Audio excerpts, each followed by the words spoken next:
நலம் காக்கும் ஸ்டாலின், உங்கள் குடும்பத்தின் நலன் அரசின் பொறுப்பு. தன்னிடம் பிரமாண பத்திரம் கேட்கும் தேர்தல் ஆணையம் தான் கூறுவதை அனுராக் தாகூர் கூறினால் அவரிடம் பிரமாண பத்திரத்தை கேட்காது என ராகுல் காந்தி குற்றம் சாட்டியுள்ளார். இதுகுறித்து பீகாரின் அவுரங்காபாத் பகுதியில் நிகழ்ச்சி ஒன்றில் பேசிய ராகுல் காந்தி இதனை தெரிவித்தார். இது பற்றி பேசிய அவர், மகாராஷ்டிராவில் மக்களவைத் தேர்தலில் இந்தியா கூட்டணி வெற்றி பெற்றது. பின்பு வெறும் 4 மாதங்களில் நடந்த சட்டமன்ற தேர்தலில் பாஜக கூட்டணி எப்படி அமோக வெற்றி பெற்றது என தெரியவில்லை என கேள்வி எழுப்பியுள்ளார்.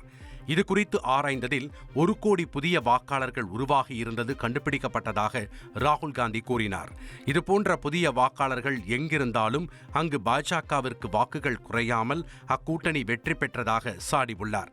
இது குறித்து கேட்ட கேள்விக்குதான் தேர்தல் ஆணையம் விளக்கம் தர மறுத்துவிட்டது எனவும், சட்டப்படி சிசிடிவியை அரசியல் கட்சிகள் கேட்டால் பதிலளிக்காமல் இருப்பதாகவும் தேர்தல் ஆணையம் மீது அவர் குற்றம் சுமத்தினார்.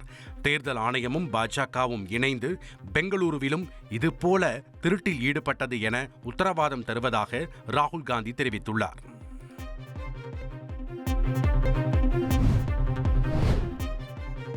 ஓய்வூதிய திட்டங்கள் குறித்து பல்வேறு அரசு ஊழியர்கள் மற்றும் ஆசிரியர்கள் சங்கங்களிடம் கருத்து கேட்பு கூட்டம் இன்று நடைபெறுகிறது. 3 ஓய்வூதிய திட்டங்கள் குறித்து விரிவாக ஆய்வு செய்து அரசுக்கு அறிக்கை அளிக்க ககன்தீப் சிங் பேடி தலைமையில் 3 பேர் கொண்ட குழுவை தமிழக அரசு அமைத்தது. ககன்தீப் சிங் பேடி தலைமையிலான குழு பல்வேறு சங்கங்களிடம் 4 நாட்கள் கருத்து கேட்க உள்ளது. முதல் கருத்து கேட்பு கூட்டம் இன்று தலைமை செயலகத்தில் நடைபெறுகிறது.